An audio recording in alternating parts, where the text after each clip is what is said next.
Roblox ഗെയിമിന് സൗദിയിൽ നിയന്ത്രണം ഏർപ്പെടുത്തി. ഗെയിമിലെ വോയിസ് ടെക്സ്റ്റ് ചാറ്റുകൾ ഇന്ന് ലഭിക്കില്ല. ഓഡിയോ വിഷ്വൽ മീഡിയ അതോറിറ്റിയുടേതാണ് നടപടി. കുട്ടികളുടെ അക്കാദമിക മികവിനെ വരെ ഗെയിം ഗുരുതരമായി ബാധിക്കുമെന്ന റിപ്പോർട്ടുകളുണ്ടായിരുന്നു. ഇത് ചൂണ്ടിക്കാട്ടി പല രാജ്യങ്ങളും ഗെയിം നിരോധിച്ചിട്ടുണ്ട്. ലോകത്ത് തന്നെ ഏറ്റവും കൂടുതൽ കുട്ടികൾ ഉപയോഗിക്കുന്ന ഓൺലൈൻ ഗെയിമാണ് റോബ്ലോക്സ്. 2004 തുടങ്ങിയ റോബ്ലോക്സിൽ ആർക്കും സ്വന്തമായി ഗെയിം സൃഷ്ടിക്കാം. സൃഷ്ടിച്ച ഗെയിം മറ്റുള്ളവർക്ക് ഉപയോഗിക്കുകയും ചെയ്യാം. ഇതിലെ സോഷ്യൽ പ്ലാറ്റ്ഫോം വഴി കുട്ടികൾക്ക് ഏതൊരാളുമായും ചാറ്റ് ചെയ്യാനാകും. രക്ഷിതാക്കളുടെ മേൽനോട്ടമില്ലെങ്കിൽ വൻ അപകട സാധ്യത ഇതിലുണ്ട്. സാധാരണ ഗെയിമുകളുടെ ലോഗോയല്ലാത്തതിനാൽ രക്ഷിതാക്കൾക്ക് റോബ്ലോക്സ് ഗെയിം തിരിച്ചറിയാനും പ്രയാസമാണ്.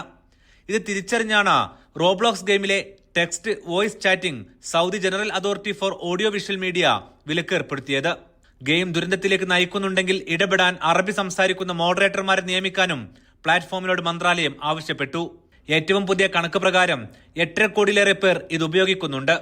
റോബ്ലോക്സ് സ്റ്റുഡിയോ ഉപയോഗിച്ച് കുട്ടികൾക്ക് സ്വന്തമായി ഗെയിമുകൾ ഉണ്ടാക്കാം. ഇത് പ്രോഗ്രാമിംഗിനും ഡിസൈൻ പഠിക്കാനും സഹായിക്കുന്നു എന്നതാണ് കമ്പനിയുടെ വാദം. കുട്ടികൾ റോബ്ലോക്സിൽ അധിക സമയം ചിലവഴിച്ചാൽ പഠനത്തെയും ഉറക്കത്തെയും ബാധിക്കും. റോബക്സ് എന്ന വെർച്വൽ കറൻസി വാങ്ങാൻ കുട്ടികൾ മാതാപിതാക്കളുടെ പണം ഉപയോഗിച്ചേക്കാമെന്ന് മുന്നറിയിപ്പുകൾ പറയുന്നു. ലൈംഗികത ഉൾപ്പെടെ മോശം ഉള്ളടക്കങ്ങൾ ചെറുപ്രായത്തിൽ തന്നെ കുട്ടികൾ കാണുന്നുവെന്നത് കുട്ടികളുടെ മാനസിക നിലയെ തന്നെ ബാധിക്കും. തുർക്കി, ഒമാൻ, ഖത്തർ, കുവൈറ്റ് തുടങ്ങി പല രാജ്യങ്ങളും ഗെയിം പൂർണ്ണമായും നിരോധിച്ചിട്ടുണ്ട്. പല രാജ്യങ്ങളും ഉള്ളടക്കം നിയന്ത്രിച്ചും നടപടിയെടുത്തു.